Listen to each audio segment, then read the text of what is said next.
Welcome to the Glenn Beck program. Tonight, we're going to set the liberal blogosphere on fire. I mean, there's going to be an awful lot of really loser bloggers in their mom's basement, very, very angry with me, which really isn't very different than most days. But today, it's going to be exceptional because today we're going to take on the mother of all sacred cows, education. Oh, he's going too far now. Yeah, he's cutting education. You can't do that. Oh, yes, we can, and oh, yes, we will. Come on, let's go.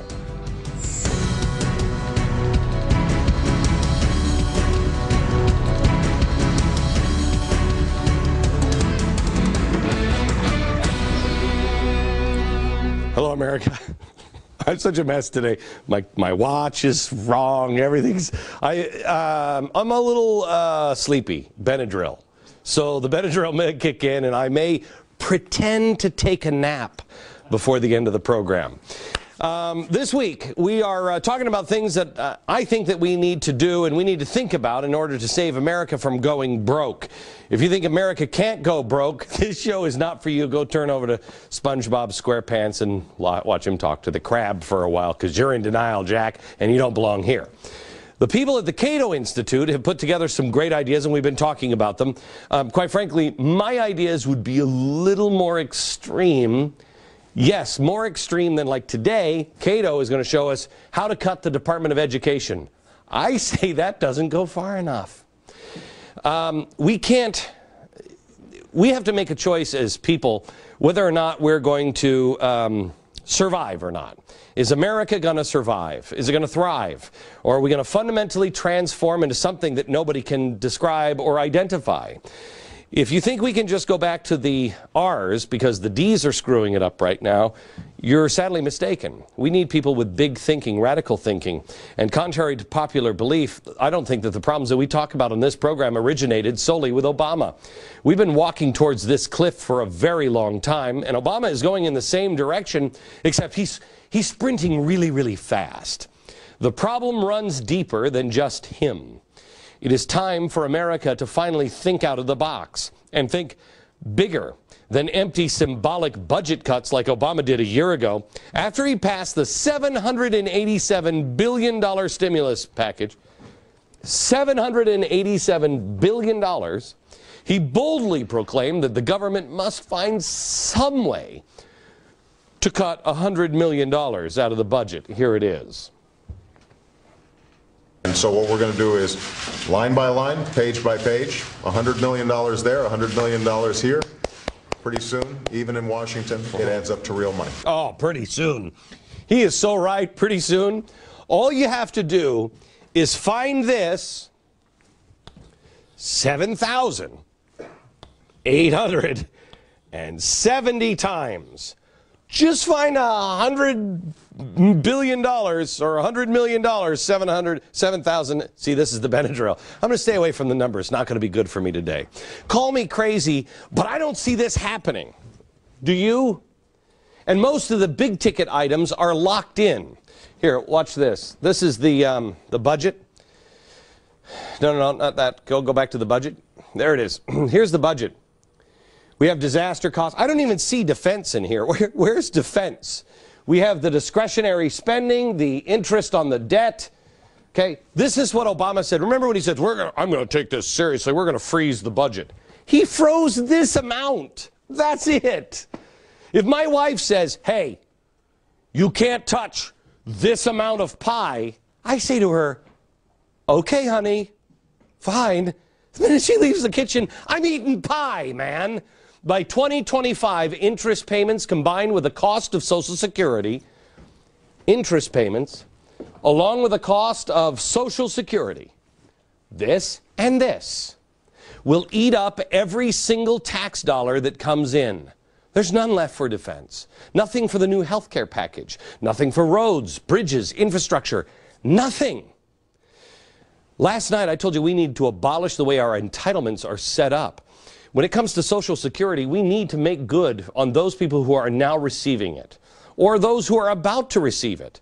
But everybody else, and I'm sorry, I mean, this includes me. I'm in this age bracket as well at 46. The money's not there. And we have to stop acting like we're surprised. What? Cut Social Security? It's going to go bankrupt? The money was never there. I mean, we knew this as kids. Tonight I wanted to look at education.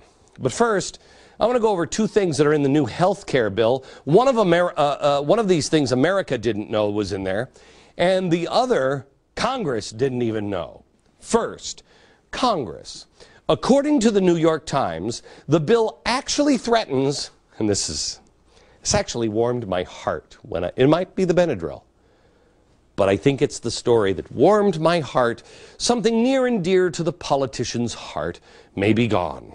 Their generous government health care plans. Yes, the article states, here it is, the law apparently bars members of Congress from the federal employees health program on the assumption that lawmakers should join many of their constituents in getting coverage through new state-based markets known as insurance exchanges. Even better, the health care bill does not specify a start date. So according to standard interpretations, when there is no specified date, it goes into effect immediately. In other words, anyone in Congress still receiving their fat cat health care plan is now a lawbreaker.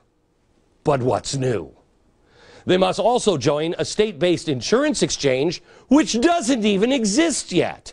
Even the New York Times realizes maybe this wasn't such a good idea to pass this bill. Quote, if they did not know exactly what they were doing to themselves, did lawmakers who wrote and passed the bill fully grasp?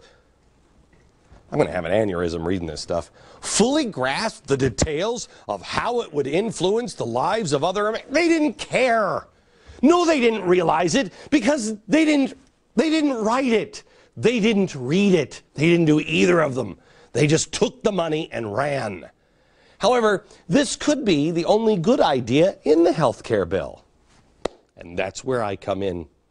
The derived value of benefits. Oh, that's their health care and everything else. Oh, let's do a little fun with numbers, shall we? For the person in the private sector, you remember those Cadillac plans? The Cadillac plans for you, I think, what is it? Anything over $10,000 a year? The average person makes in benefits, under $9,000, under $10,000, just over $9,000. Okay, the average salary for you is $50,000. Now, for a federal employee, well, benefits, you ready? You know how much their benefit package is worth? Federal employees. Did you know that? This is you. This is them. If I were king for the day, or president of the United States, and I could use the missiles, I don't care what the bill says. I'd be shouting from the rooftops that government employees should not have health insurance better than the citizens will be forced to get under what just passed. Government employees should not be getting better benefits, and they shouldn't be getting better salaries. Remember, your salary, average American salary, $50,000. The average congressman, $174,000. Wow. And you know, I find that number interesting because it's just under the definition of the government definition, the government's definition of rich, which is $200,000. So they're not rich. They're just like you. Really? Seems like it'd be a fun game if we were playing the game, you know, come close, but don't go over. I think that's on The Price is Right. Unfortunately, this isn't a game show. This is our life. What a coincidence. Oh, and by the way, the president not only gets all of this great stuff here, he's got his own doctors and surgeons, and he makes $400,000 a year. Now, let me ask you a question. Why are we paying this to the president when we know he's going to get, whoever he is, filthy rich 14 seconds after he walks out of office? Why are we paying these people anything? Have they ever heard of, dare I say it, service? The average federal employee earns $70,000 a year. Okay? This is Congress. This is the average employee. They earn $70,000 a year. Notice this number bigger than your number.